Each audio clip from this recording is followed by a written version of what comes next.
الرجيم بسم الله الرحمن الرحيم الذين يقولون ربنا إننا آمنا فاغفر لنا ذنوبنا وقنا عذاب النار الصابرين والصادقين والقانتين والمنفقين والمستغفرين بالأسحار۔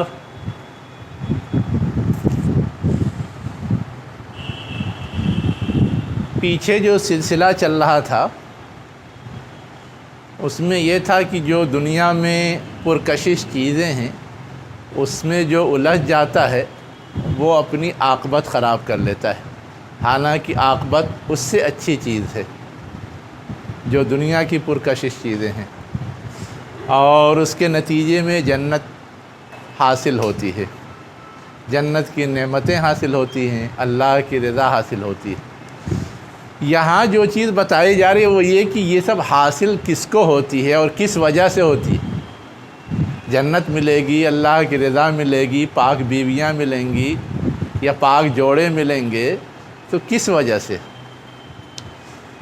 سب سے پہلی بات جو بتائی گئی کہ یہ ملیں گے ان لوگوں کو جو کہتے ہیں کہ ہمارا رب کون ہے؟ اللہ ہے، اور پھر اس سے دعا کرتے ہیں، ہے نا؟ دعا میں سب سے پہلے اپنے ایمان کا اظہار کرتے ہیں، اننا آمنا، اے ہمارے رب ہم ایمان لائے، یعنی پہلی شرط ہے اللہ رب العالمین کو ماننا، ایمان لانا۔ فاغفر لنا، اب ہم نے مان لیا ہے تو 19-20 جو غلطیاں ہو گئی ہیں اسے بخش دے، یہ درخواست کرتے ہیں۔ فاغفر لنا ذنوبنا، بخش دے ہمارے لیے ہمارے گناہ، وقنا عذاب النار، اور جہنم کے عذاب سے بچا۔ یہ نہیں کہا جا رہا ہے کہ جنت دے دے، کیوں؟ اس لیے کہ انسان کو اپنی کوششوں اور اپنے احوال سے یہ اندازہ ہے کہ میں نے جتنا کیا ہے اس کے بدلے میں جنت کا مجھے استحقاق نہیں ہے، کم سے کم میں جہنم کے عذاب سے بچ جاؤں، یہی بڑی چیز ہے۔ یہی کیا ہے؟ بڑی چیز ہے۔ جیسے حضرت عمر رضی اللہ عنہ کہتے تھے کہ اگر یہ اعلان ہوا کہ سب بخش دیے گئے، ایک جہنم میں جائے گا، تو مجھے یہی ڈر رہے گا کہ کہیں وہ فرد میں تو نہیں ہوں، اور اگر یہ ہوا کہ سب کو جنت مل گئی، ایک آدمی جہنم میں جانے والا، تو بھی ڈر رہے گا کہ وہ میں تو نہیں ہوں، اس لیے کہ اسے اپنے اعمال کی بنیاد پہ کوئی گارنٹی نہیں ہے۔ جو کچھ ہوگا وہ تو اللہ کے فضل سے ہوگا۔ کیوں اللہ کے فضل سے ہوگا؟ اس کو سمجھنے کے لیے بس اتنا سمجھنا کافی ہے کہ دنیا میں ہم پوری زندگی، جو ہماری 50 سال 100 سال زندگی ہوتی ہے، ہر لمحے نیک کام کرتے رہیں، اس کے بدلے میں ہمارا جو اجر بنے گا، بدلہ بنے گا، وہ 100 سال ہی کے لیے بنے گا نا، اس سے زیادہ بنے گا۔ لیکن اللہ تعالیٰ جو بدلہ دینے کی خوشخبری دیتا ہے وہ کیا؟ پرماننٹ، ہمیشہ ہمیش کے لیے۔ تو وہ ہمیشہ ہمیش والا بدلہ تو نہیں ہے، بدلے سے زیادہ ہے، اس لیے وہ اللہ کا فضل ہے۔ تو وہ لوگ کہتے ہیں اے ہمارے رب، بے شک ہم ایمان لائے ہیں اور ایمان کی بنیاد پر تجھ سے یہ درخواست کر رہے ہیں کہ تو ہمارے چھوٹے موٹے گناہوں کو کیا کر؟ بخش دے۔ سب سے بڑا گناہ جو تھا شرک، اس سے ہم نے بچنے کی کوشش کی ہے تجھ پر ایمان لا کر کے، ہے نا؟ اور اس کی بدولت ہمیں جہنم کی آگ سے بچا لے، یہی ہمارے لیے بہت ہے۔ اب آگے جو بات کہی جا رہی ہے کہ جو لوگ کی یہ کہیں گے ان کے اندر کچھ خوبیاں ہوں گی، کچھ خصوصیات ہوں گی جس کی وجہ سے وہ جنت کے حقدار بنیں گے۔ ایمان کے ساتھ ساتھ سب سے پہلی چیز کیا ہوگی؟ وہ صابر ہوں گے۔ صبر کا مطلب حق پر جمنا ہے. کیا ہے؟ حق پر جمنا. حق کو قبول کرنا تو ایمان لانا ہو گیا. اب اس حق پر قائم رہیں. مشکلات آئیں، پریشانیاں آئیں تو دائیں بائیں نہ ہو، ڈائیورٹ نہ ہو. والصادقین، اور وفادار ہوں گے، سچے ہوں گے. یعنی جو اللہ سے عہد کیا کہ ہم تجھی کو معبود بناتے ہیں، کسی اور کو اب ہم معبود نہیں سمجھتے، اس کو وہ زندگی بھر نبھائیں گے. نہ کسی ولی سے، نہ کسی اور سے کوئی توقع رکھیں گے کہ اس کے ذریعے ہمارا یہ کام بن جائے گا. والصادقین، اور جو کچھ بھی اللہ کے ہدایات ہیں اس کو فالو کرتے ہیں. والقانتین، جو تیسری خوبی بتائی گئی ہے، کیا؟ وہ یکسو ہوں گے. قنوت کے اصل معنی کیا آتے ہیں؟ اللہ کی اطاعت گزاری یا فالو اپ کے لیے بالکل یکسو ہوں اور مستقل اس میں لگے رہیں. یہ ہے قنوت کے معنی. ہم لوگ جو دعا مانگتے ہیں نا، کیا مانگتے ہیں دعائے قنوت میں؟ نخلو و نترکو من یفجرک، اور پوری جتنی دعائیں سب میں یہ ہو کہ ہم ساری دنیا کو چھوڑ کے تیرے ہی ہو رہے اور جو کر رہے ہیں تیرے لیے کر رہے ہیں. تو ہر چیز سے اپنے آپ کو علیحدہ کر کے اللہ کے لیے خاص ہو جانا، یہی اصل قنوت کی روح ہے. تو وہ قانت ہوتے ہیں، یعنی دنیا کے دوسری پرکشش چیزوں میں الجھتے نہیں، ادھر راغب نہیں ہوتے، اللہ کی طرف. اب یہ کیفیت عموماً روزے میں زیادہ پیدا ہوتی ہے. کھانا چھوڑ دیا، پینا چھوڑ دیا، بیوی چھوڑ دی، دنیا کے بہت سارے کام چھوڑ دیے اور صرف اللہ کی عبادت میں، بندگی میں اور اس کے احکام کو فالو کرنے میں لگے ہوئے ہیں. اسی لیے بعض لوگ قنوت سے مراد کیا لیتے ہیں؟ روزہ رکھنے والے کیا لیتے ہیں؟ لیکن وہ اس کا ایک پارٹ ہے، وہی کل قنوت نہیں ہے. آگے اور کیا کہا گیا؟ والمنفقین، اور خرچ کرنے والے. کیا؟ خرچ کرنے والے. جو کچھ اللہ تعالیٰ نے دیا وہ اللہ کے راستے میں خرچ کرتے ہیں. والمستغفرین بالاسحار، سب سے پہلی صفت بتائی مغفرت چاہتے ہیں، اور سب سے آخری صفت بھی بتائی مغفرت کے طلبگار ہوتے ہیں، لیکن ایک خاص تحدید کے ساتھ. وہاں عام تھا، یہاں کیا ہے؟ بالاسحار، صبح کے وقت میں. سحر کہتے ہیں جب رات ختم ہو رہی ہوتی ہے اور دن شروع ہونے والا ہوتا ہے، اس کی جو بیچ کی کڑی ہے وہی سحر ہے. اسی وقت تک ہم لوگ سحری کھاتے ہیں نا، اس کے بعد سحری بند. تو اس وقت کی اپنی ایک خاص اہمیت ہے، دینی نقطہ نظر سے، شرعی نقطہ نظر سے، عملی نقطہ نظر سے، ہر پہلو سے. عملی نقطہ نظر سے یہ ہے کہ اس وقت انسان خواب غفلت میں ہوتا ہے، کسی چیز کی اس کو کوئی پرواہ نہیں ہوتی. ایسے وقت میں اگر وہ مستعدی کا، اللہ سے رجوع کا، اللہ سے مغفرت کا طلبگار بنتا ہے اٹھ کر کے، اس کا مطلب اس کے اندر چاہت، اس کے اندر رغبت، اس کے اندر کیا کہتے ہیں تمنا زیادہ ہے. ورنہ عام آدمی اس وقت اٹھ کر کے یہ سب جھنجھٹ نہیں پالے گا. اسی طرح دوسری چیز یہ ہے کہ اللہ تعالیٰ کے یہاں اس وقت سے اگلے سارے احکامات جاری ہوتے ہیں، اور اللہ تعالیٰ خود آسمان دنیا پہ آ کے اعلان کرتا ہے کوئی ہے جو مجھ سے مانگے میں اس کو دوں. تو یہ دینی پہلو ہے، شرعی پہلو ہے. اس وقت معاملات کے فیصلے ہوتے ہیں اور اللہ دعائیں قبول کرتا ہے.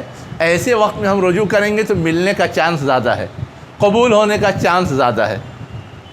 اور اس وقت تو احادیث سے یہ بات معلوم ہوتی ہے کہ اس وقت کوئی مانگتا ہے تو اللہ تعالیٰ قبول کرتا ہی کرتا ہے.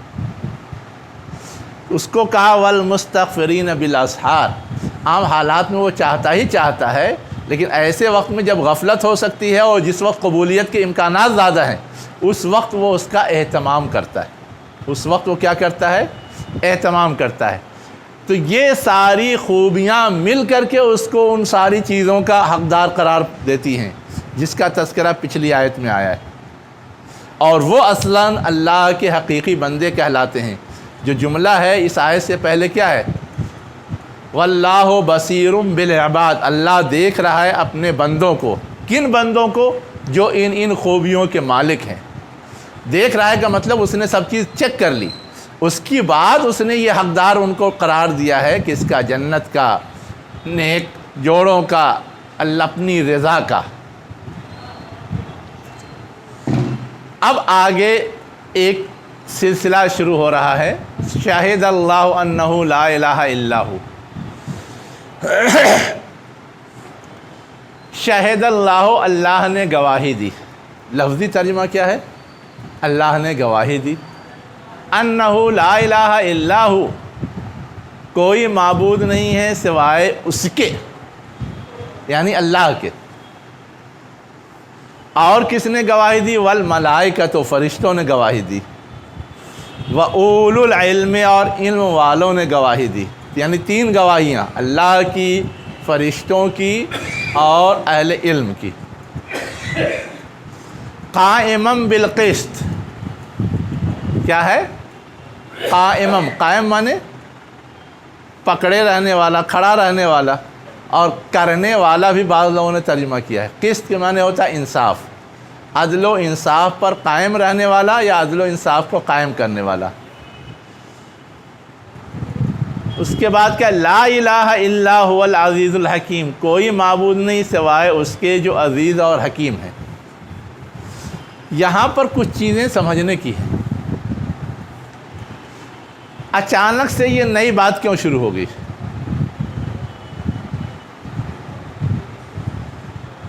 جنتیوں کا تذکرہ چل رہا تھا، دنیا کے مسائل اور احوال کا تذکرہ چل رہا تھا، اب اللہ کی گواہی کا سلسلہ شروع ہو گیا۔ تو اصل بات یہ ہے کہ جنت کا کوئی حقدار بنتا کس پر ہے؟ اصول طے ہے، توحید کی بنیاد پر، ایمان باللہ کی بنیاد پر۔ باقی سارے گناہ اللہ معاف کر دے گا، لیکن شرک معاف نہیں کرے گا، اور اگر مشرک ہے، کافر ہے، تو اسے جہنم میں جانا ہی جانا ہے۔ اس کے علاوہ جو کچھ ہے وہ اللہ تعالیٰ معاف کر سکتا ہے۔ اصل بیس وہ ہے۔ اب وہ بیس کتنی صحیح ہے، پختہ ہے، اس کے دلائل چاہیے۔ ایک شکل تو یہ ہے کہ دنیا میں وہ سارے دلائل پھیلے ہوئے ہیں، انسان مشاہدہ کر لے، ٹھیک ہے۔ اور ایک شکل یہ ہے کہ جس کا دعویٰ ہے وہ اپنا دعویٰ پیش کرے کہ یہ میرا ہے نا، اور اس دعوے کی تائید کرنے والے لوگ بھی موجود ہوں، تو مان لیا جاتا ہے کہ ہاں اس کا ہے۔ کیا ہوتا ہے کہ ہم نے کوئی کیس کیا، دعویٰ ہم نے کیا، اب ہم نے گواہی پیش کر دی، جج کرنے والے کو اگر اطمینان ہو گیا تو وہ میرا دعویٰ صحیح، استحقاق میرا ثابت۔ تو اللہ تعالیٰ کہہ رہا ہے کہ میں خود گواہ ہوں کہ میرے علاوہ کوئی معبود نہیں ہے، اور جتنے میرے کارندے ہیں وہ گواہ ہیں کہ میرے علاوہ کوئی اور معبود بننے کے لائق ہی نہیں ہے۔ اور اس کائنات میں جتنے سوچنے سمجھنے والے ہو سکتے ہیں، اہل علم، وہ بھی اپنے علم کی بنیاد پر اسی بات کی گواہی دیں گے کہ اللہ کے علاوہ کوئی معبود نہیں، میرے علاوہ کوئی معبود نہیں۔ ساری گواہی اسی پر ہے۔ اب سوال یہ پیدا ہوتا ہے کہ یہ ساری گواہیاں ماننے اور منوانے کے لیے دی گئی، کن سے؟ جو ماننے کو تیار نہیں ہیں۔ لیکن ہم اور آپ تو یہ سمجھتے ہیں کہ اللہ کو نہ ماننے کا معاملہ تو کفار اور مشرکین کے ساتھ تھا جو مکے میں تھے، اور یہ تو سورہ مدنی ہے، مدینے میں نازل ہوئی، اور مدینے میں تو عام طور سے اہل کتاب تھے موجود، سب اللہ کو ماننے کا دعویٰ کرنے والے تھے۔ پھر ان کے سامنے یہ بات رکھنے کی ضرورت کیوں پڑی؟ یہ سوال تو اٹھتا ہے نا، ان کے سامنے یہ بات رکھنے کی ضرورت کیوں پڑی؟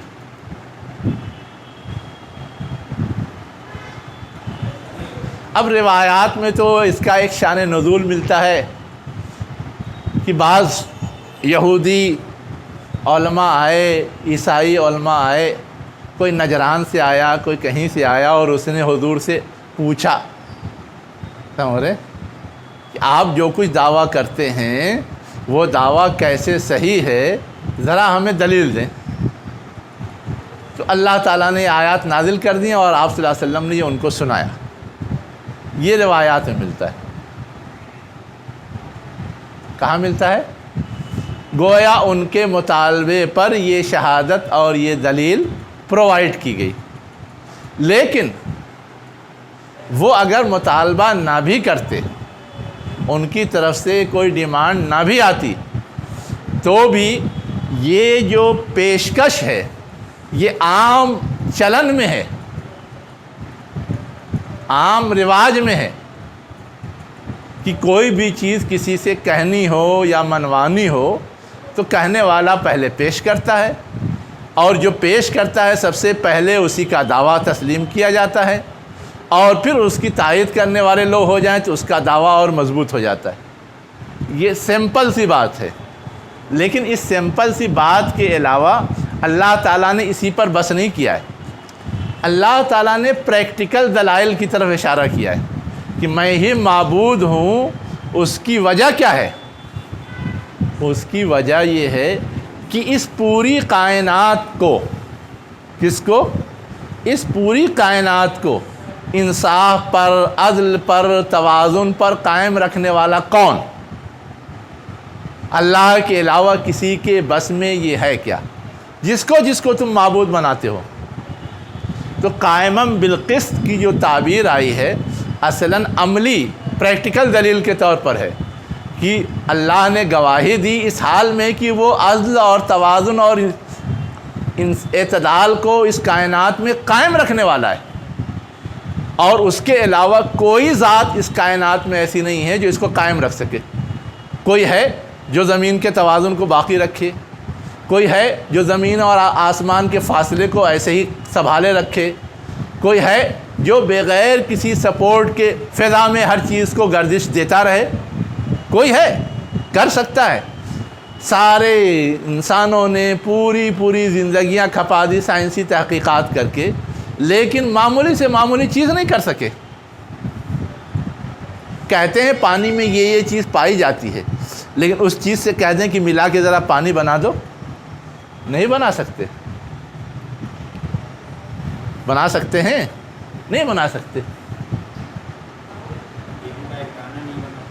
تو اب ہم کو اور آپ کو جو چیز سمجھنے کی کہ اللہ تعالیٰ نے یہ جو قائمم بالقسط کہا ہے یہ پریکٹیکل دلیل دی ہے کہ کائنات میں جو توازن، جو ہمواری اور جو کائنات بہت خوبصورت اور اچھے ڈھنگ سے چل رہی ہے، اس کو سنبھالنے کا کام میں کر رہا ہوں، اس لیے میں معبود ہوں۔ کوئی اور نہیں کر سکتا، نہیں کر رہا، اس لیے کسی اور کو معبود ماننے کی کوئی گنجائش نہیں۔ اسی لیے آگے مزید کہا کہ میں ہی معبود ہوں، لا الہ الا ہوں، وہی معبود ہے۔ آگے دو دلیلیں اور دیں، العزیز الحکیم۔ العزیز الحکیم، عزیز کا مطلب یہ ہے کہ سب پر غالب ہے، یعنی وہ جو کرنا چاہتا ہے کر سکتا ہے، اور اس کائنات میں کسی بھی چیز کو، کوئی بھی مخلوق ہو، اس کو یہ پاور ہے ہی نہیں کہ وہ جو کرنا چاہے کر لے، اس کی راہ میں کوئی رکاوٹ نہیں بن سکتا۔ ہر ایک کی ایک حد ہے، اس کے بعد اس کے پاور ختم ہو جاتے ہیں۔ انسان سب سے پاورفل مانا جاتا ہے، لیکن انسان کی حد خود ختم ہو جاتی ہے۔ ذرا بیمار پڑ جائے سمجھ میں آ جاتا ہے کتنا پاور ہے، ذرا غیر معمولی یا ناگہانی صورتحال پیش آ جائے سمجھ میں آ جاتا ہے کہ کتنا پاور ہے،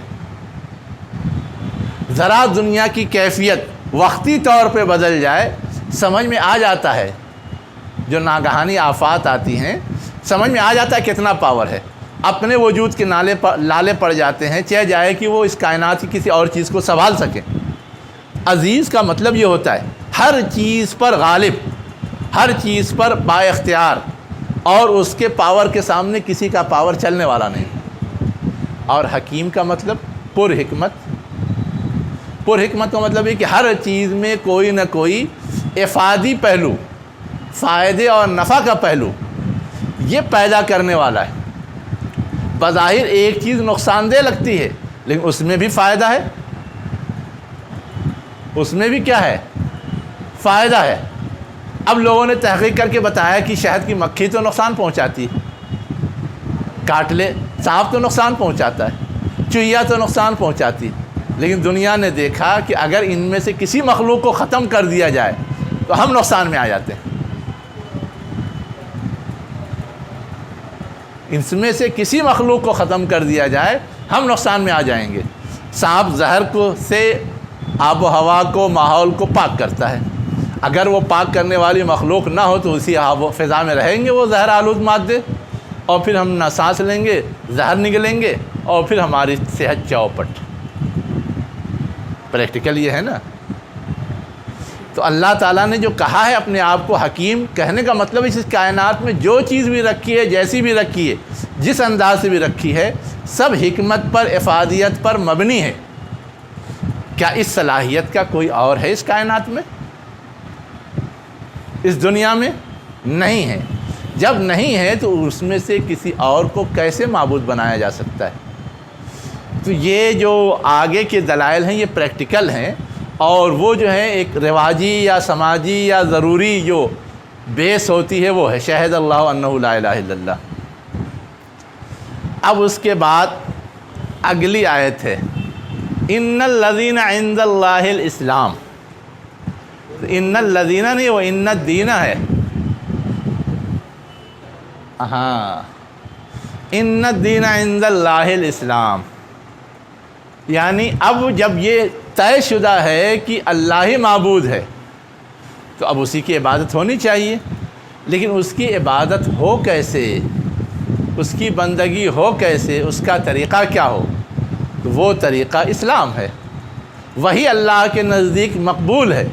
اس کے علاوہ اپنے من سے لوگ طریقے گڑھ لیں اور یہ دعویٰ کریں کہ ہم اللہ ہی کی بندگی کر رہے ہیں، عبادت کر رہے ہیں، وہ نہیں چلنے والا ہے، وہ نہیں چلنے والا ہے۔ جیسے عیسائی تھے، رہبانیت اختیار کر لی، خود سے انہوں نے ایجاد کیا، لیکن وہ چلے گا نہیں، چلے گا نہیں، چلے گا، چلے گا وہ جو اللہ اور اس کے رسول نے بتایا ہے۔ اس سے آگے غور کیجئے، ہے نا، ان یہودیوں اور نصرانیوں نے کیا کیا؟ رسولوں کو خدا کا درجہ دے دیا۔ یہودیوں نے عزیر کو اللہ کا بیٹا قرار دے کر کے خدا کا درجہ دے دیا، عیسائیوں نے عیسیٰ علیہ السلام کو خدا کا بیٹا قرار دے کر کے اللہ کا درجہ دے دیا، اور اس کی پوجا شروع کر دی، اس کی پوجا شروع کر دی۔ تو اب یہ اللہ تعالیٰ کے ہاں چلے گا؟ نہیں چلے گا۔ کسی سے محبت کرنا اچھا کام ہے، خوب نماز پڑھنا اچھا کام ہے، لیکن اگر ہم 5 کے بجائے 10 وقت پڑھیں، 4 کے بجائے 2 پڑھیں، سیدھا جھکنے کے بجائے الٹا جھکیں جیسے یوگا میں جھکا جاتا ہے، اور کہیں گے ہم تو اللہ ہی کی پوجا کر رہے ہیں، مان لیا جائے گا؟ نہیں مانا جائے گا۔ اسی کی طرف اشارہ ہے کہ اللہ نے جو طریقہ اپنی بندگی کا، عبادت کا دیا ہے وہ اسلام کے نام سے معروف ہے، وہی اللہ کیا مقبول ہے، اس کے علاوہ کچھ اور نہیں۔ اب یہ سوال کھڑا کیوں ہوا؟ سوال اس لیے کھڑا ہوا کہ دنیا میں جتنے لوگ ہیں اپنی اپنی شناخت کے لیے اپنا طریقہ دنیا کے سامنے رکھتے ہیں۔ یہودی کہتے ہیں ہمارا طریقہ سب سے اچھا، عیسائی کہتے ہیں ہمارا طریقہ سب سے اچھا، بودھ کہتے ہیں ہمارا طریقہ سب سے اچھا، سکھ کہتے ہیں ہمارا طریقہ سب سے اچھا، اور سب کہتے ہیں کہ اللہ ایک ہے۔ بودھوں کے ہاں تو نہیں ہے، لیکن سکھوں کے ہاں تو ہے توحید کا تصور، لیکن اس کے باوجود اپنا طریقہ انہوں نے وضع کر لیا ہے۔ اسی کی نفی ہے اصلاً، ان الدین عند اللہ الاسلام، اللہ نے اپنی بندگی کا جو طریقہ فکس کیا ہے وہی اس کے نزدیک مقبول ہے، اس کے علاوہ کوئی اور چلنے والا نہیں ہے۔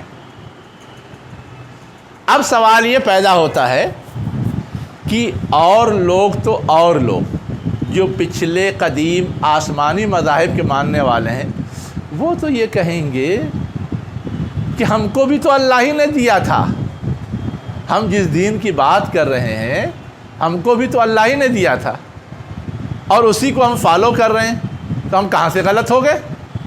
اور کہاں سے یہ ضروری ہو گیا کہ اب محمد جو چیز پیش کر رہے ہیں یا قرآن میں جو چیز پیش کی گئی ہے اس کو تسلیم کریں؟ کہاں سے ضروری ہو گیا؟ تو آگے بتایا جا رہا ہے ضروری۔ اگر ضروری نہیں ہے تو تم محمد سے اختلاف کیوں کرتے ہو؟ قرآن سے اختلاف کیوں کرتے ہو؟ تم خود ہی بتاؤ۔ اگر تمہارا بھی اللہ کے پاس سے آیا ہوا ہے، اس کا بھی اللہ کے پاس سے آیا ہوا ہے، اپنا والا تو ٹھیک ہے مانتے ہو، محمد کے پاس جو آیا اس کو کیوں نہیں مانتے؟ وہ بھی جب اللہ ہی کی طرف سے آیا ہوا ہے۔ ظاہر ہے کہ وہ تو وجہ یہ نہیں تھی کہ محمد کے پاس جو کچھ آیا ہے اس کے بارے میں وہ یہ نہیں سمجھتے تھے کہ یہ اللہ کے پاس سے آیا ہے۔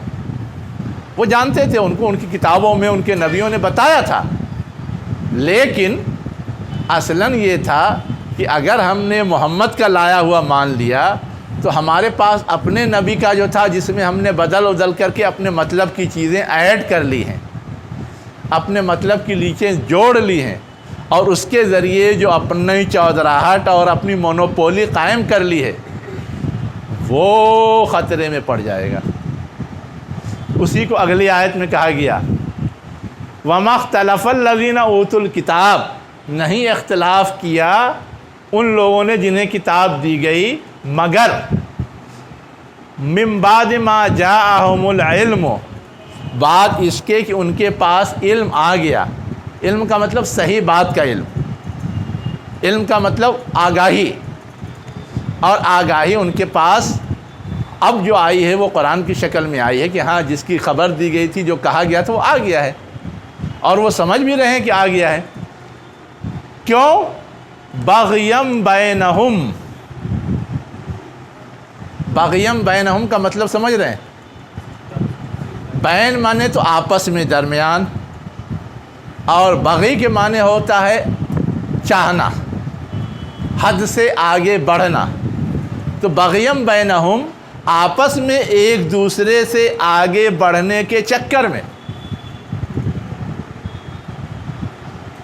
آپس میں ایک دوسرے سے پہ زیادتی کا جواز پیدا کرنے کے چکر میں، جو انہوں نے پہلے اپنے لیے اڈاپٹ کر لیا تھا اور اپنی چودراہٹ کو باقی رکھنے کے لیے وہ ماننے کو تیار نہیں تھے، اس کو کہا گیا بغیم بینہم۔ اب اس کے بعد کیا کہا ہے وَمَن یکفر بِآیاتِ اللہ، تو یہ محمد پر جو علم آیا ہے، قرآن آیا ہے، وحی آئی ہے، جو اللہ کی ان آیات کو جھٹلا رہا ہے، فَإِنَّ اللَّهَ سَرِيعُ الْحِسَابِ، تو اس پر گویا ان کی گرفت لازمی ہے، اور اللہ جلد ہی ان کا حساب لے گا، ان کا حساب چکائے گا۔ اب جلد ہی چکانے کا مطلب تو یہ ہوتا ہے کہ دنیائی میں، ورنہ اگر آخرت میں ہونے والا ہے تب تو اس کو جلدی تو نہیں کہہ سکتے، اس میں تو بہت دن ہے، پتہ نہیں کب قیامت آئے گی، حساب کتاب ہوگا تب ہوگا۔ تو اصلاً جو اہل کتاب حضور کی مخالفت کر رہے تھے ان کو وارننگ دی گئی ہے کہ سارے دلائل موجود ہونے کے باوجود، ساری حقیقتوں کو سمجھنے کے باوجود اگر تم نہیں مانو گے تو تمہارا حساب کتاب یہیں پہ فائنل کر دیا جائے گا۔ اور ہم جانتے ہیں کہ اہل کتاب کا حساب کتاب تو حضور کے زمانے ہی میں فائنل ہو گیا تھا۔ اہل کتاب کا حساب کتاب، جو مدینے کی اہل کتاب قبائل تھے، سب کے مسائل حضور کے رہتے ہی فائنل ہو گئے تھے، اور باقی دنیا میں اسلام تو خلفائے راشدین کے زمانے میں گیا، پہنچا، پھیلا، اور ان کے مسائل بعد میں نمٹے گئے، لیکن جو فوری مخاطب تھے ان سب کا حساب کتاب تو اسی وقت ہو گیا، اللہ تعالیٰ نے کر دیا، چاہے وہ بنو قینقاع ہوں، چاہے وہ بنو نذیر ہوں، چاہے وہ بنو قریظہ ہوں، تو وہ وارننگ پوری ہوئی۔ وہ بھی سمجھ رہے تھے کہ وارننگ دی جا رہی، اور یہ ہے اصلاً وارننگ۔ اب اس سے نتیجہ کیا نکلتا ہے کہ اگر کوئی حقیقت کو نہیں سمجھ رہا ہے تو اس کو سمجھانے کی کوشش کرنی چاہیے۔ اللہ تعالیٰ نے سمجھانے کی کوشش کی ہے نا پہلے، لیکن اس کے باوجود سارے دلائل مل جانے اور سمجھ لینے کے باوجود اگر نہیں مانے تو پھر ان کے لیے اللہ کی طرف سے وارننگ موجود ہے۔ جیسے وہاں موجود تھی ویسے آج بھی نہیں ماننے والوں کے لیے موجود ہے۔ ہوگا کیسے وہ اللہ جانتا ہے، ہوگا کیسے وہ اللہ جانتا ہے، لیکن وارننگ موجود ہے کہ جو لوگ جان بوجھ کر کے بغیر کسی معقول سبب کے مخالفت پہ تلے رہیں، اٹل رہیں اور مان کے نہ دیں، ان سے اللہ نمٹتا ضرور ہے دیر سویر، ان کے لیے جائے فرار نہیں ہے۔ باقی اللہ کا نظام، اللہ کی مشیت کب کس سے نپٹے گا، ٹھیک؟ تو اس میں آج بھی جو لوگ اس طرح کے رویے میں مبتلا ہیں ان کے لیے وارننگ موجود ہے۔ اب آگے کیا کہا جا رہا ہے؟ فَإِنْ حَاجُّوكَ، بس اگر وہ تم سے بحث مباحثہ کرتے ہیں۔ اب یہاں تو حضور کو خطاب کر کے کہا جا رہا ہے، اور کون بحث مباحثہ کرتا تھا؟ اہل کتاب کرتے تھے کہ جب ہمارے پاس خود ہے تو آپ کے لائے ہوئے کو ماننا کون ضروری ہے، اور آپ جو کچھ پیش کر رہے ہیں اس میں تو فلاں چیز بدلی ہوئی، فلاں چیز بدلی ہوئی، فلاں چیز بدلی ہوئی ہے، تو ہم کیوں مانیں؟ کیا بدلی ہوئی تھی؟ اللہ کے رسول نے جو کچھ بھی پہنچایا تھا اس میں جتنے ان کے بگاڑ تھے اس کی اصلاح کر کے بتایا تھا نا۔ اب وہ سب چیز بدل گئی، ان کے روزے کا طریقہ الگ، ہمارے روزے کا طریقہ الگ، ان کا قبلہ الگ، ہمارا قبلہ الگ، ان کے قربانی کا طریقہ الگ، ہمارے قربانی کا طریقہ الگ۔ قربانی کے طریقے کا مطلب ہے کہ ان کے ہاں یہ تھا کہ قربانی کر کے چھوڑ دیں، آگ لگا دیں، کھا نہیں سکتے تھے۔ ہم کو تو یہ کہا گیا کہ ہم کھا سکتے ہیں، ضرورت مندوں میں بانٹ سکتے ہیں۔ تو اب اس طرح کے بہت سارے جو فرق نظر آتے تھے اس پر وہ بحث کرتے تھے۔ کیا کرتے تھے؟ بحث کرتے تھے۔ تو اب اس پر کیا جواب دیا گیا ہے؟ فَقُلْ، ان کو بتا دے، اسلمت وجہی للہ ومن اتبعنی، میں نے حوالے کیا اپنے وجود کو، اپنے چہرے کو اللہ کے، ومن اتبعنی، اور جنہوں نے میری پیروی کی انہوں نے بھی اپنے آپ کو کیا کیا؟ اللہ کے حوالے کیا ہے۔ وَقُلْ، اور کہہ دیجئے، للذین اوتوا الکتاب والامیین، ان لوگوں سے جنہیں کتاب دی گئی ہے، اور امیین یعنی اہل عرب یا جاہلوں سے بھی، سب سے کہہ دیجئے، اسلمتم، کیا تم لوگ اسلام قبول کرتے ہو، اپنے آپ کو اللہ کی بندگی کے حوالے کرتے ہو؟ سب کو کہہ دیجئے۔ فَإِنْ أَسْلَمُوا فَقَدِ اهْتَدَوْا، بس اگر وہ پیروی کریں، اپنے آپ کو اللہ کی بندگی کے لیے سرنڈر کریں، وہ ہدایت یاب ہیں۔ وَإِن تَوَلَّوْا، اور اگر وہ کنارہ کشی اختیار کریں، اعراض کریں، فَإِنَّمَا عَلَيْكَ الْبَلَاغُ، تو تم پر کیا ہے؟ پہنچا دینا، زبردستی منوانا نہیں ہے۔ وَاللَّهُ بَصِيرٌ بِالْعِبَادِ، اور اللہ کیا کرتا ہے؟ بندوں کو دیکھ رہا ہے۔ کون کیوں نہیں مان رہا ہے، کیوں دائیں بائیں ہو رہا ہے، کیوں اعراض کر رہا ہے، اور کوئی مان رہا ہے تو کس جذبے سے، کس خیال سے، کس سوچ سے، کس نیت سے، سب اللہ جان رہا ہے۔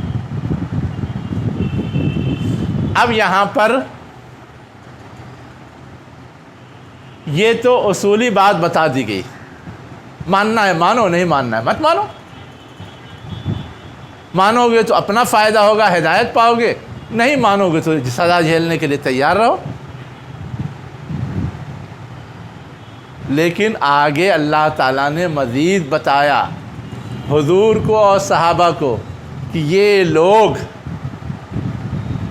آج کے بگڑے نہیں ہیں، یہ لوگ پرانے بگڑیل ہیں۔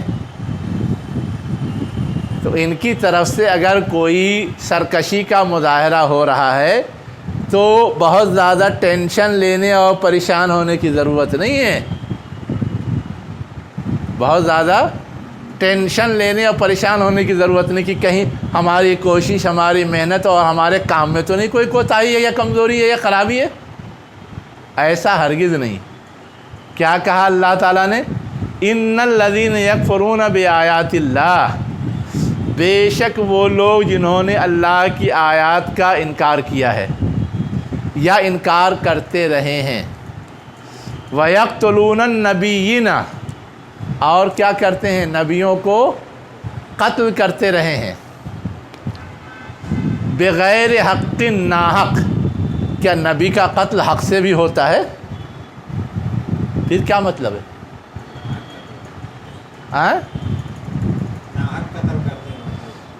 ناحق قتل کرنے کا مطلب ہے کہ نبی کو تو کبھی بھی کوئی قتل کرے گا تو ناحق ہی کرے گا نا، حق سے بھی ہو سکتا ہے کیا؟ یہ اصل سوال ہے۔ پھر بغیر حق کیوں کہا؟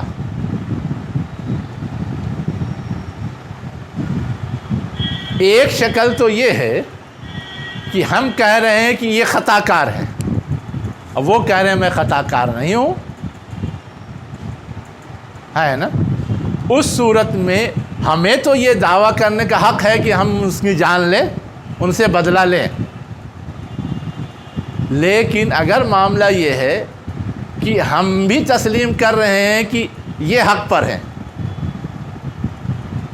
یہ غلط نہیں ہے، لیکن اس کے باوجود اگر ہم ان کی جان لیتے ہیں یا ان کو نقصان پہنچاتے ہیں تو یہ گویا اور زیادہ سنگین جرم ہو جاتا ہے۔ ہاں، یہ جو بنی اسرائیل تھے جن نبیوں کو قتل کیا ان کو نبی مانتے تھے، یہ نہیں کہ نہیں مانتے تھے، نہیں مانا تب تو ٹھیک ہے، مانتے ہوئے قتل کرتے تھے، یہ تو اور زیادہ گھناؤنا یا سنگین جرم ہو گیا نا کہ نبی مان بھی رہے ہیں اور اس کے باوجود ان کے خلاف کارروائی کر رہے ہیں۔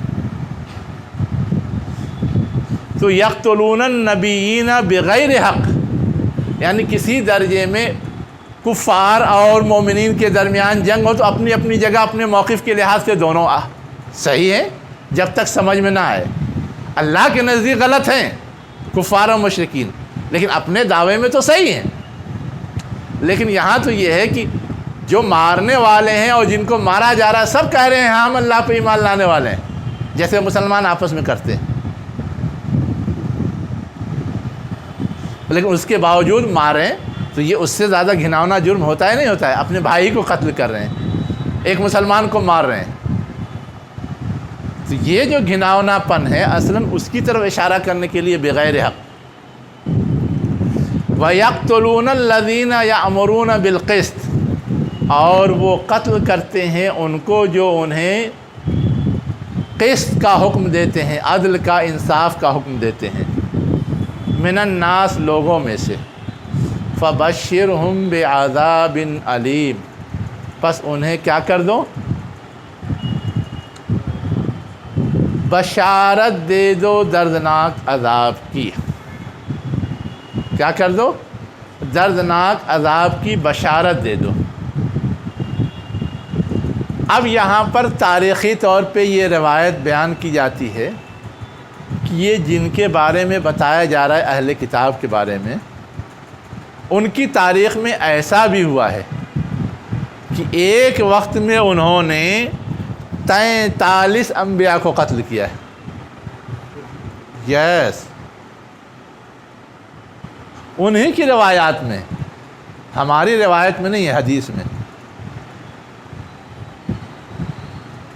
انہی کی روایت میں، انہی کی تاریخ میں، صبح کے وقت میں 43 انبیاء کو تحت کیا۔ ہم کو تو قرآن میں صرف 1-2 انبیاء کا نام ملتا ہے نا، لیکن ان کی اپنی تاریخ میں تو بہتوں کے بارے میں یہ ریکارڈ موجود ہے. اسی لیے قرآن کہتا ہے یقتلون النبیین جمع. اور ایک وقت میں 43 کو مارنا یہ بھی ان کی تاریخ میں ملتا ہے. اور اس میں یہ بھی ہے کہ جب انہوں نے انبیاء کو ناحق قتل کیا تو کچھ لوگوں نے ان کی اس غلط حرکت پر سمجھانے کی کوشش کی جو تھوڑا سوجھ بوجھ رکھنے والے لوگ تھے کہ ایسا قدم غلط تھا، غلط ہے، اس پہ تمہیں شرمسار ہونا چاہیے، معافی مانگنی چاہیے، توبہ کرنا چاہیے، استغفار کرنا، جیسے ہوتا ہے بہت سارے خطا کاروں کو سمجھایا جاتا ہے. تو انہی کے تاریخ میں یہ ہے کہ انہوں نے جتنے سمجھانے والے تھے، ایک روایت میں 100 اور دوسری روایت میں 170، ان سمجھانے والوں کو بھی شام میں مار دیا، قتل کر دیا. ان سمجھانے والوں کو بھی. اب جب ان کی سرکشی اتنی سخت ہو یا اتنی گھناؤنی ہو تو اب ان کا جرم ہم لوگ سوچ سکتے ہیں اللہ کے نزدیک کتنا شنی ہوگا. اسی لیے کہا گیا کہ ان سب کو دردناک عذاب کی بشارت دے دو. بشارت دے دو کا مطلب ہے کہ ان کو یہ سزا دردناک ملنی ہی ملنی ہے. اس میں کوئی رو رعایت نہیں، اس میں کوئی رو رعایت نہیں. اب ان کو کیا سزا ملی، کیسے ملی، وہ تو ان کی تاریخ میں ہے نا. ان کی بہت ساری سزاؤں کا تذکرہ ہے، کن کن اسباب سے ملا اس کا بھی تذکرہ ہے، وہ پوری ایک تاریخ ہے. لیکن یہاں جو چیز سمجھانی مقصود ہے وہ صرف یہ ہے کہ یہ اگر نہیں مان کے دے رہے ہیں تو ایسا نہ سمجھو کہ تمہارے کرنے کرانے میں کوئی کمی بیشی رہ گئی ہے. یہ اتنے بدقماش ہیں کہ سب کچھ سمجھنے کے بعد بھی ایسی ایسی حرکت کرتے رہیں، ایسے ایسے کارنامے انجام دیتے رہے ہیں. ایک طرف تو یہ، دوسری طرف جو بات سمجھائی گئی ہے کہ جن کا رویہ ایسا ہو ان کے لیے اللہ کی طرف سے فیصلہ دو ٹوک موجود ہے دردناک عذاب کا. اب دردناک عذاب کا لفظ کہیں بھی آتا ہے تو ہم لوگ یہ سمجھتے ہیں کیا قیامت کے دن ملے گا. یہ ضروری نہیں ہے، دنیا میں بھی مل سکتا ہے. ان کو کیا دردناک عذاب دنیا میں نہیں ملے؟ بندر بنا دیے گئے، سور بنا دیے گئے، وہ دردناک عذاب نہیں ہے؟ دنیا سے میں ہمیشہ کے لیے رادیں درگاہ قرار دے دیے گئے مغضوب علیہم، یہ دردناک عذاب نہیں ہے؟ ایک دن، 2 دن، 4 دن بیمار ہو کے کوئی ٹھیک ہو جائے تو اتنا برداشت ہو جاتا ہے. لیکن اگر کوئی پرماننٹ بیمار ہو جائے، کسی پریشانی میں مبتلا ہو جائے تو وہ کسی سے برداشت ہوتا ہے؟ اس سے بھی نہیں برداشت ہوتا، اور اس سے ریلیٹڈ جتنے لوگ ہوتے ہیں ان کو بھی برداشت نہیں ہوتا. کسی مریض کی اگر تاحیات خدمت کرنی پڑے کتنا بڑا بوجھ ہوتا ہے. ویسے ہی یہ ہے، ان کے لیے ہمیشہ کی لعنت، ان کے لیے امامت سے معزولی ہمیشہ کے لیے، ان کے لیے بندر سور بنا دینے کے دردناک عذاب، حلیہ بگاڑ دیا گیا. تو ہم کو صرف یہ نہیں سمجھنا چاہیے کہ انجام جو قیامت کے دن ظاہر ہوگا صرف وہی دردناک عذاب ہوتا ہے. دردناک عذاب اللہ ایسے بدمعاشوں کو دنیا میں بھی دیتا ہے. اب اس سے آگے جو چیز سمجھ میں آتی ہے وہ ایک اور ہے. وہ کیا ہے؟ وہ یہ ہے کہ جو لوگ کی داعیانہ مشن لے کر کے چلتے ہیں ان کے لیے بھی مشکلات بڑی بڑی ہیں. انبیاء مشن پہ مامور تھے لیکن قتل کیے گئے، مشکل تھی. وہ لوگ جو افہام و تفہیم کر رہے تھے، غلط بات سے روک ٹوک رہے تھے، سمجھا رہے تھے، ان کو بھی مار دیا گیا، ان کے لیے بھی بڑی پریشانی تھی. تو داعیوں میں اس طرح کی پریشانیوں کو جھیلنے کا حوصلہ اور جذبہ بھی ہونا چاہیے۔ جب پچھلے انبیاء کے ساتھ ایسی بیتی ہے تو آگے کے لیے کیا گارنٹی ہے کہ نہیں بیتے گی؟ ہم اور آپ یہ سمجھتے ہیں کہ تبلیغ کا کام، دعوت کا کام، مشن کا کام ٹھنڈے ٹھنڈے انجام پا سکتا ہے، کوئی پریشانی کوئی زحمت اٹھائے بغیر، ناممکن، ناممکن۔ پوری انبیائی تاریخ میں کہیں آپ کو نہیں ملے گا کہ ٹھنڈے ٹھنڈے کوئی بھی نبی برداشت کیا گیا ہو، کوئی بھی نبی۔ مجھے بتا دیجیے، آپ کوئی مثال دے دیجیے۔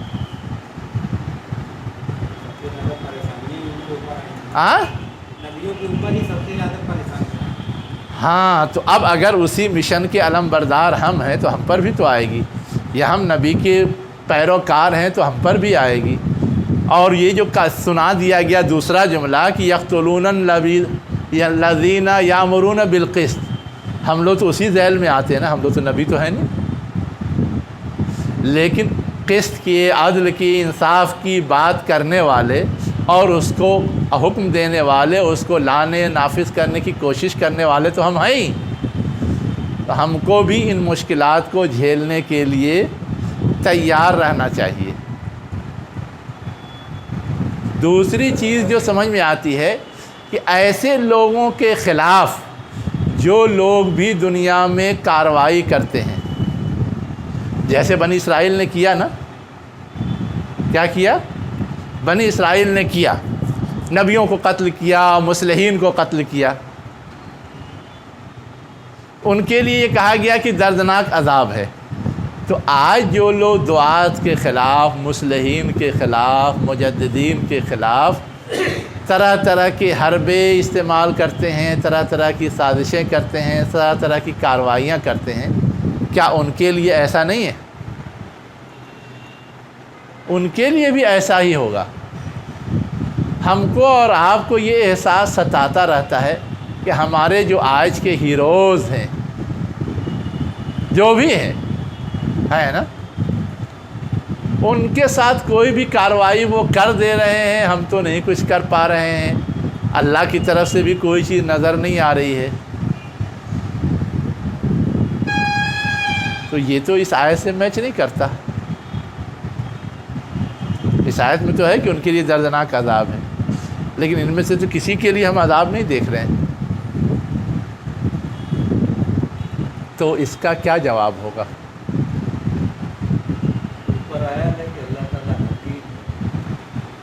ہاں ہاں، وہ اللہ بہتر جانتے، دے گا تو کارروائی تو ہوگی، لیکن کب ہوگی؟ جب اس کا وقت آ جائے گا تب۔ ہاں، ہماری چاہت پر نہیں ہوگا، ہماری خواہش پر نہیں ہوگا۔ اللہ کا نظام ہماری چاہت اور خواہش کے مطابق نہیں چل رہا ہے، اللہ کا نظام اپنے سسٹم کے تحت چل رہا ہے۔ اپنے سسٹم کے تحت جب وہ جو کارروائی کرنا چاہے گا کرے گا، ہمیں صرف اپنا رول پورا کرنا چاہیے، باقی اللہ پہ چھوڑ دینا چاہیے۔ ظاہر ہے ان کے خلاف کارروائی ہوئی تو جس دن انہوں نے نبیوں کو قتل کیا تھا اسی دن ہو گئی تھی کیا؟ جس دن انہوں نے مصلحین کو قتل کیا تھا اسی دن ہو گئی تھی کیا؟ ایسا نہیں ہے۔ ڈھیل چھوٹ، رعایت، مواقع، چانس، سب کے بعد وہ مرحلہ آتا ہے۔ تو اس لیے ہم کو اس سلسلے میں کنفیوز نہیں رہنا چاہیے، ورنہ لوگ کنفیوز کرنے کی کوشش کرتے ہیں۔ یہ تو آیات سے متعلق جو کچھ بنیادی باتیں تھیں وہ آ گئیں۔ ایک دو بات اور ہے بحیثیت مجموعی سمجھنے کی۔ کیا ہے بحیثیت مجموعی سمجھنے کی؟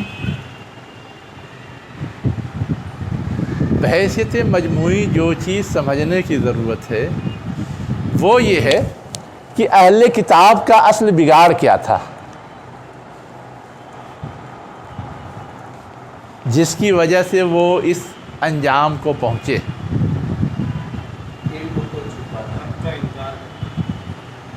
حق کا انکار، علم کو چھپانا، اور کچھ انا پرستی، جی ناحق نبیوں کو قتل کرنا۔ اصل میں ان کا جو جرم بتایا گیا ہے وہ تو یہ ہے،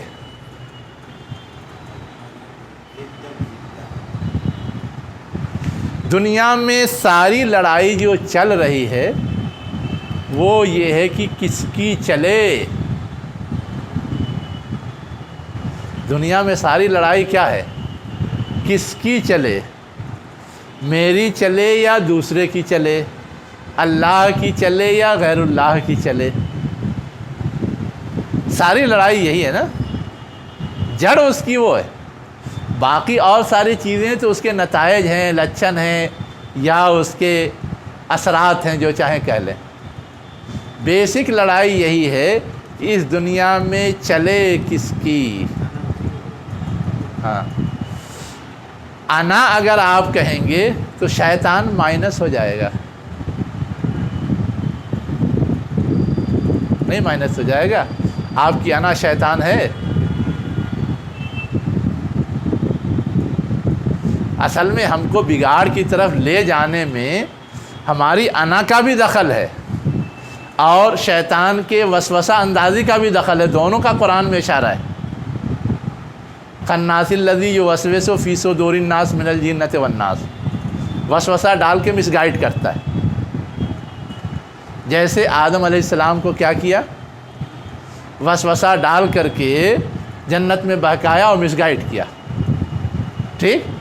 لیکن خود جو شیطان بہکا تھا اس وقت کوئی دوسرا شیطان اس کو بہکانے والا نہیں تھا۔ جب اللہ تعالیٰ نے یہ حکم دیا کہ تم کس کو سجدہ کرو، آدم کو سجدہ کرو، تو اس وقت اس نے سجدہ جو نہیں کیا تھا تو کسی شیطان نے اس کو مس گائیڈ کیا تھا کیا؟ اس کو وسوسہ ڈالا تھا کیا؟ ایسا تو کچھ بھی نہیں۔ وہاں تو اس کی انا، میں آگ سے بنا ہوں، میں بڑا ہوں، آدم مٹی سے بنے ہیں، وہ آگ کے برابر نہیں ہیں، اس لیے سرکشی دکھائی تھی نا۔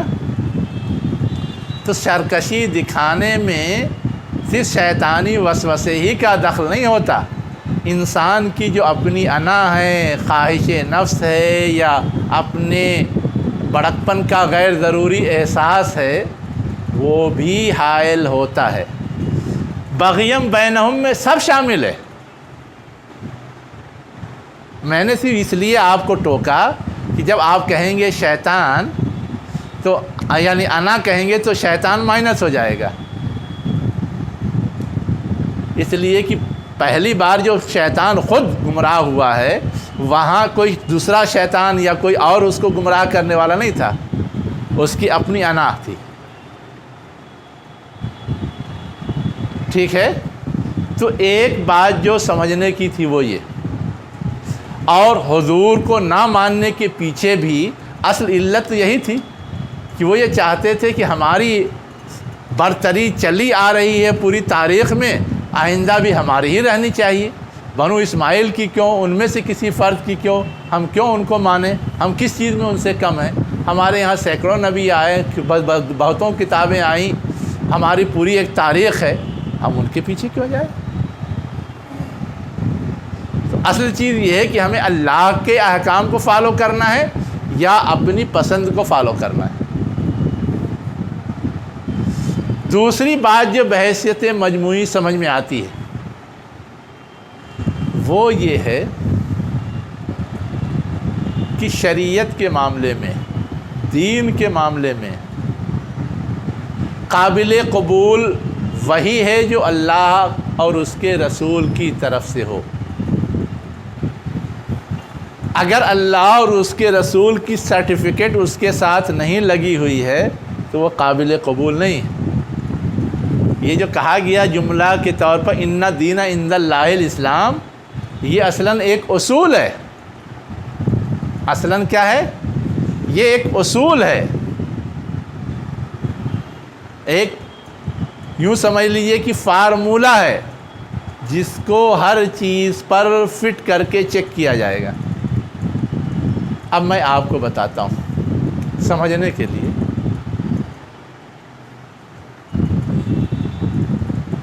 کوئی نیک کام ہی کرنا ہے، آپ کو کتنا کرنا ہے آپ کی مرضی پر ہے کیا؟ نہیں ہے. کیسے کرنا ہے آپ کی چوائس پر ہے کیا؟ وہ بھی اللہ کی طرف سے فکس ہے، چاہے وہ اچھا کام ہو. احادیث میں تو یہ بات ہے نا. بعض صحابی نے کہا کہ ہمارا اللہ کے رسول کا کیا مقابلہ، ہم ہر وقت نماز پڑھیں گے، ہم ہر وقت روزہ رکھیں گے، ہم نکاح نہیں کریں گے.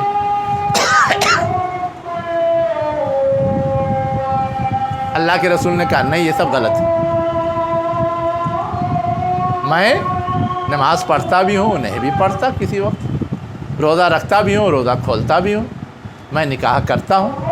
جو میرے طریقے پہ ہے وہ صحیح، اور جس نے میرا طریقہ چھوڑا وہ گمراہ، وہ میرے طریقے پہ نہیں ہے. اس سے اعراض کیا تو ایک تاریخی قصہ بطور مثال میں آپ کو بتاتا ہوں. حضرت علی رضی اللہ عنہ کے زمانے کا معاملہ ہے کہ ایک شخص عیدگاہ میں آیا، ابھی نماز کے لیے انتظار ہو رہا تھا کہ وہ نفل نماز پڑھنے لگا. حضرت علی نے کہا مت پڑھو. خلیفہ تھے، نماز تو انہیں کو پڑھانا تھا، منع کر دیا مت پڑھو. اب ایک اچھا کام کر رہے ہیں اور منع کیا جا رہا مت پڑھو. اس نے کہا کہ کیا حرج ہے، میں نماز ہی تو پڑھ رہا ہوں، کوئی گناہ کا کام تو نہیں کر رہا ہوں، کیا حرج ہے. ابھی جماعت میں ٹائم تھا اس لیے میں نے شروع کر دیا. حضرت علی رضی اللہ عنہ نے کہا یقیناً نماز کار ثواب ہے اور نماز پڑھنے پہ ثواب ملتا ہے. تم نماز پڑھ رہے تھے، تم ثواب کے حقدار بن سکتے ہو، لیکن ساتھ ساتھ تم رسول کی نافرمانی کر رہے تھے. رسول نے جب کہا کہ عیدین سے پہلے کوئی اور نماز نہیں پڑھنی ہے تو تم پڑھ رہے تھے، تو اس کے حکم کی نافرمانی کر رہے تھے. کیا اللہ تم کو اس کی سزا نہیں دے گا؟ میں نے تو اس سزا سے بچانے کے لیے تم کو روکا ہے. بظاہر ایک کام کر رہے ہو کار ثواب، لیکن گناہ مول لے رہے ہو تو حاصل کیا؟ ہمارے یہاں بھی ایسی کٹ حجتی کرنے والے مل جائیں گے. یہاں جو کہا گیا نا فَإِنْ حَاجُّوكَ، وہ تم سے بحث کرتے ہیں، ایسے ہی بحثیں کرتے تھے جیسے اس نے کیا. آج کے دور میں عام چیز ہے، جماعت کھڑی رہے گی، لوگ مسواک کرتے رہے. ہاں میں وہی کہہ رہا ہوں نا کہ اس طرح کی کٹ حجتیاں کر سکتے ہیں. ان کو سمجھانے کی ضرورت ہے کہ جیسے کیا اللہ تعالیٰ نے، اس کے رسول نے، ویسے ہی ہم کو کرنا ہے، جیسے کہا ہے یا کیا ہے، اور جو کہا ہے وہی کرنا، اس سے ہٹ کے کچھ نہیں کرنا ہے. تو یہ ایک اصولی بات ہے، اور وہ چیز کیا ہے؟ وہی چیز اسلام ہے، وہی چیز دین اسلام ہے. اب دین اسلام سے ہٹ کر کے آپ اپنی پسند اور اپنی رغبت مت دکھائیے. وآخر دعوانا ان الحمد للہ رب العالمین.